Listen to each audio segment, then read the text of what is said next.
안녕하십니까. 맨눈으로 세상의 흐름 읽어드리는 Y타임 정세 분석의 추부길입니다. 전쟁을 일으킨 것은 러시아인데 정작 가장 피해를 보는 국가, 이게 이제 러시아는 당사자니까 그렇다 치고요. 가장 피해를 보는 국가가 중국이 될 가능성이 아주 커지고 있습니다. 이 홍콩의 사우스차이나 모닝포스트는 4일 다양한 기사들을 통해서 중국의 러시아 밀착이 예상치 못한 결과를 낳고 있다 그러면서 이 중국은 지금 러시아를 도울 수도 없고 그렇다고 돕지 않는다고 해서 이 중국이 이익을 얻을 수 있는 부분도 사라져서 이 진퇴양난의 상황에 빠져 있다. 이렇게 보도를 해서 주목을 끌었습니다. 특히 이 중국이 러시아의 우크라이나 침공 계획을 사전에 알았고 이 베이징 겨울 올림픽이 끝날 때까지 이를 늦춰달라고 요청했다. 이런 보도까지 터져 나오면서 중국은 더욱더 곤혹스러운 처지로 빠져들고 있습니다. 미국의 뉴욕타임스는 미국 시간 2일 미국과 유럽 정보당국 관계자들을 인용해서 중국이 러시아에 요청한 것은 침공을 베이징 올림픽 이후로 늦춰달라는 것 하나뿐이었다. 그러면서 이렇게 전한 겁니다. 중국의 요청 때문이었을까요? 러시아는 이 올림픽 폐막 하루 뒤인 지난달 21일 분쟁지인 우크라이나 동부 돈바스 지역에 러시아군을 진입시켰고 24일에는 전면 침공을 단행했습니다.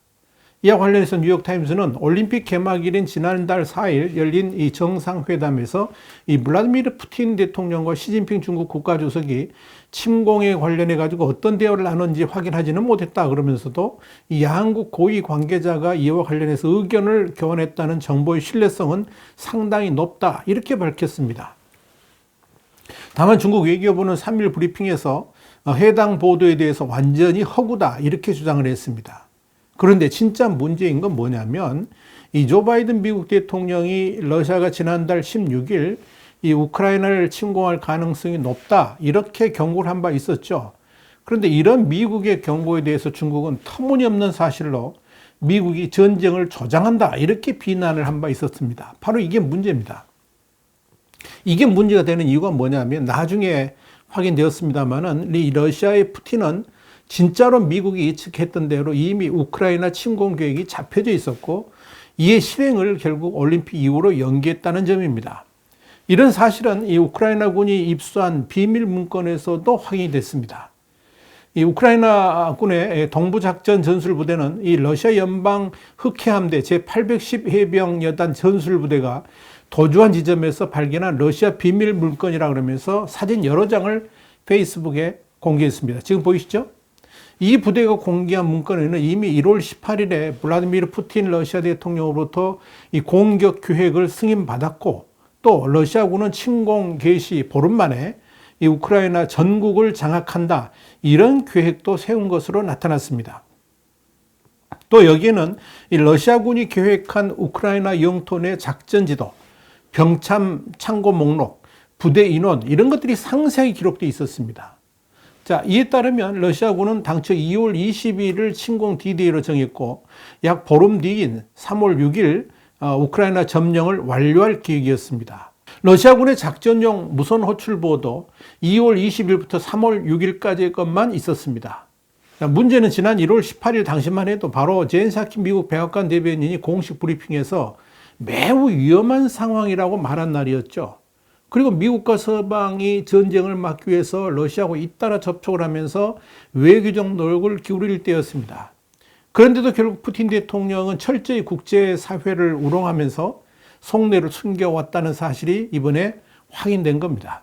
이런 와중에 중국도 2월 4일에 중러 정상회담을 통해서 이미 러시아의 이런 우크라이나 침공 계획을 인지했음에도 불구하고 오히려 전쟁 가능성 경고를 가짜 뉴스라고 우기면서 이 러시아의 전쟁 범죄에 적극 가담했다는 의혹을 받고 있는 겁니다.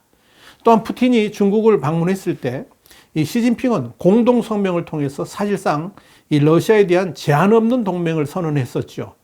그리고 시진핑 주석은 또 별도로 미국 등 서방 세계의 경제 제재를 받고 있는 러시아를 경제적으로 적극 지원하는 방안을 강구하라 이렇게 지시까지 했습니다. 요미우리 신문이 지난 2월 18일 보도한 내용이 그렇습니다. 시진핑 그러면서 영국, 프랑스, 독일과의 관계를 유지하고 우크라이나에서 사업하는 중국 기업의 안전과 이익을 확보할 것을 요구했으며 또 러시아의 군사작전을 연구하라 이런 명령도 내렸다. 이렇게 요미우리 신문은 전하고 있습니다. 결국 중국은 러시아하고 손발을 맞추면서 전 세계를 속였고 그러면서도 러시아에 대한 경제 지원의 뜻을 굽히지 않았다는 사실이 확인된 겁니다. 이런 가운데서도 영국을 비롯한 독일, 프랑스 이런 나라들하고의 관계 유지에도 신경 쓰는 양다리 전략도 펼치고 있다는 것이 확인된 겁니다. 그런데 여러분 문제는 이 러시아를 지원하면서도 유럽과의 관계도 지속하고 싶은 중국의 희망대로 현실은 흘러가지 않는다는 데 있습니다. 유럽 사회를 비롯한 전 세계가 러시아 푸틴에 대한 분노와 증오심이 날로 확산되고 있는 가운데 덩달아 중국까지 이 도매금으로 이 러시아하고 묶여가지고 이 비판의 대상이 되고 있기 때문에 그렇습니다. 사우스차이나 모닝포스트는 4일 유럽 사회가 러시아로 인해서 요동치고 있는데 러시아를 향한 분노는 중국을 향해서도 표출되고 있다 그러면서 유럽 사회가 이 러시아에 대한 경계심으로 정책의 대전환이 예고되고 있는데 여기에 대중국 정책 또한 연동될 가능성이 높다라고 지적을 한 겁니다. 그만큼 파장이 클 것이다라고 예고를 한 셈이죠. 특히 유럽연합 EU는 중국이 러시아의 우크라이나 전쟁에 대해 영향력을 행사해서 중재를 서달라고 요청했지만 여기에 대한 기대도 무너지면서 이 러시아에 대한 분노가 중국을 향해 폭발할 수도 있다 이런 전망도 내놨습니다. 사우스차이나 모닝포스트는 유럽 사회 중국에 대한 분노감은 CFR, 그러니까 외교위원회의 최근호에 실린 이안 존슨의 글에서도 나타났다 그러면서 그는 이 중국은 본질적으로 중립적 입장을 취하고 외교적 해결을 옹호하고 싶겠지만 이는 어디까지나 허구이고 본질적으로 시진핑은 중러 관계를 강화하기를 원한다라고 말했습니다. 특히 이 러시아의 우크라이나 침공 문제를 중국이 이미 알고 있었다는 점에서 중국은 더 이상 회피할 길도 없어졌다 이렇게 지적을 했습니다.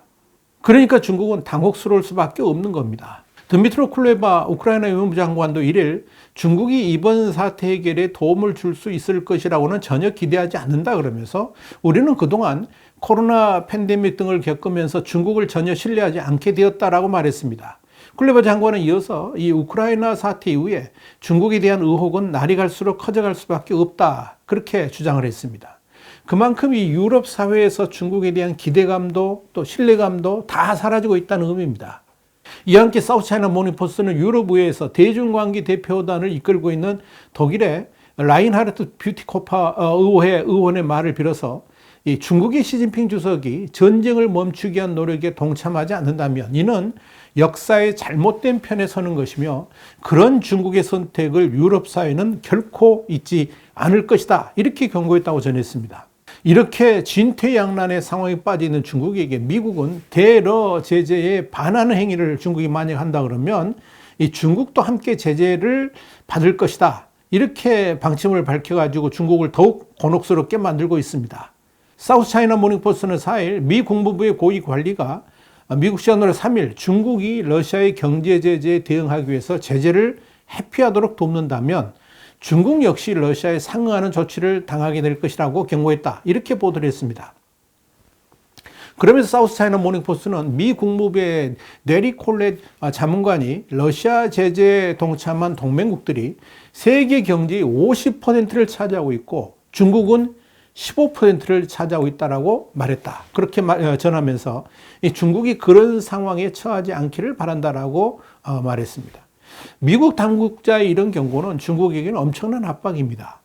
지금 서방 세계와 러시아 사이에서 아슬아슬한 줄타기를 하고 있는 상황에서 이 우방국인 러시아를 돕지 않을 수도 없고 그렇다고 돕게 되면 러시아와 같은 제재를 중국도 당할 수 있게 된다는 점에서 시진핑의 고민은 커질 수밖에 없을 겁니다. 이런 상황에서 장한후이 러시아 주재 중국 대사가 위안화가 러시아의 무역 투자 해외 준비군 거래에 널리 사용되는 것에 대해 기쁘다라고 말했다. 이렇게 사우스차이나 모닝포스트는 전하고 있습니다. 이건 중국과 러시아 간의 제재 회피를 위한 수단들이 강구되고 있다는 암시여서 과연 미국을 비롯한 서방 진영이 여기에 대해서 어떻게 대응하게 될지도 관심거리입니다. 미국 월스트리트저널도 지난 2월 28일 미국과 유럽은 국제은행 간 통신협회, 그러니까 스위프트의 국제결제망에서 러시아 주요 은행들을 퇴출해서 무역을 타격하기로 했고, 러시아를 글로벌 금융시장에서 몰아내고 미국의 기술, 핵심 부품 유입을 차단하는 수출 규제까지 가했다 그러면서, 이런 상황에서 그간 반미를 공통 분모로 삼아서 밀착 관계를 형성해 간 러시아와 중국이 제재 완화를 위해서 공조할 가능성이 제기된다, 이렇게 보도를 했습니다. 그러면서 월스트리트저널은 중국 금융기관이 러시아의 어려움을 해결해 준다든지 중국 기술기업이 대러 제재를 우회하는지 미국이 주시하고 있다 그러면서 미 국무부 관리가 만약 중국이나 기타 국가가 우리 제재에 해당하는 활동에 연루되려고 할 경우에 그들 또한 우리 제재 대상이 오를 것이라고 말했다라고 보도를 했습니다. 자, 상황이 이렇다 보니까 우크라이나 사태와 관련한 국제 여론과 그 결과물인 대러 제재에 중국도 부담이 될 수밖에 없을 겁니다. 또한 러시아의 우크라이나 침공에 대한 미국과 서방 세계들의 강력한 대응은 중국이 만약 대만을 점령하려고 했을 경우 어떤 보복과 제재를 받을 수 있는지 눈으로 보여주고 있다는 점에서 이 중국에 대한 일종의 경고로 볼 수도 있다, 이렇게 월스트리트저널은 평가를 했습니다. 그러니까 러시아처럼 행동하면 그 대가를 치러야 한다는 메시지를 전달하는 효과가 있다 하는 이야기입니다. 자, 이런 관점에서 미국은 이 러시아의 우크라이나 침공 사태가 오히려 중국과 러시아 간의 거리두기를 할 수밖에 없는 상황으로 번져가고 있다라고 분석을 한 겁니다. 월스트리트저널은 이어서 중국이 러시아 지원을 줄여서 이번 사태에서 러시아를 더 고립시키게 되면 양국 협력이 다른 부분에서도 약화될 것으로 판단하고 있다 그러면서 결국 신뢰가 가능한 파트너로서의 중국 지위까지 손상될 수 있다라고 분석을 했습니다. 분명한 것은 미국이 이번 우크라이나 사태를 겪으면서 미국 행정부는 이 중국과 러시아의 밀착 관계 대응책을 논의를 했고 중국이 그 관계에 대가를 치르도록 하는 전략을 선택했다는 점입니다. 월스트리트저널에 이어서 까다로운 선택을 의식한 듯 중국은 러시아를 두둔하는 듯한 메시지를 보내면서도 노골적인 지지 입장은 지양하고 있다고 전했습니다. 그야말로 중국이 지금 대략 난감의 상황에 빠져 있다 하는 그런 의미입니다. 중국의 이런 상황은 2일 러시아의 우크라이나 침공에 대한 유엔 안전보장이사회의 규탄 결의안에도 반대를 택하지 않고 인도, 아랍에미리트와 함께 기권표를 던진 것에서도 드러납니다. 지금 상황은 중국이 자칫 상황을 오판해서 러시아를 공개적으로 지원한다든지 아니면 유화나 환거래 등을 통해서 이 러시아의 제재에 이 공동 대응하려고 한다면 중국 역시 이 파국의 길로 갈 수밖에 없다는 점입니다. 자, 이런 측면에서 중국은 지금 심각한 고민에 빠져 있습니다. 그동안 러시아하고 한 편을 먹기 위해서 엄청난 노력과 시간을 투자해 왔는데 지금 그 결실이 맺혀지려고 하는 찰나에 오히려 엄청난 거리두기를 할 수밖에 없는 처지에 몰렸기 때문입니다.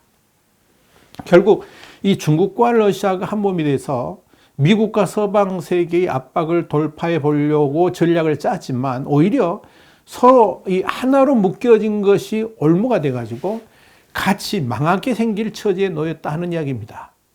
특히 이 시진핑 주석이 3연임을 앞둔 시점에서 도박을 할 수도 없는 처지이기 때문에 중국의 입장은 날로 공공해질 수밖에 없을 것으로 보입니다. 그러면서 다시금 중국의 한계와 완전히 두 손 두 발 다 묶여있는 중국의 처지를 곱씹는 계기가 될 수도 있다, 이렇게 보입니다. 와이타임 정세 분석이었습니다. 다음 시간 다시 뵙겠습니다. 감사합니다.